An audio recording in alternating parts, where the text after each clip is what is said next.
आपके सामने ना एक अहम पॉइंट को रखती हूँ, गौर करें। ज़िंदगी बिल्कुल ना एक मूवी की तरह है और आपका उसमें एक किरदार है।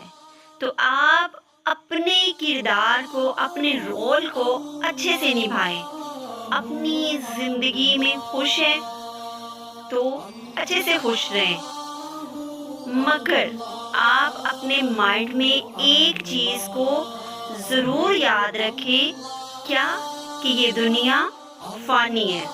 कुल्लु नफ़्सी, हर जान ने मौत का ज़ायक़ा चखना है। इसलिए हमने गौर-व-फ़िक्र करना है, अपनी लाइफ़ में खुश भी रहना है और आखिरत को भी याद रखना है, अपने इर्द-गिर्द के लोगों को याद रखना है, क्योंकि आज हम सिर्फ़ मतलब के लिए जीते हैं, मतलब के लिए चलते हैं, मतलब के लिए साथ बैठते हैं। ऐसे हमारे बहुत सारे साथी हैं, ठीक है? जो सिर्फ़ और सिर्फ़ मतलब के लिए चलते हैं, तो हमने अपना मतलब आखिरत के लिए हल करना है, इस दुनिया में खुश भी रहना है, तो अल्लाह की रज़ा के लिए, उसकी अतायत करते हुए, उसको राज़ी करते हुए, अपनी कामयाबी के लिए, यही असल रास्ता भी है।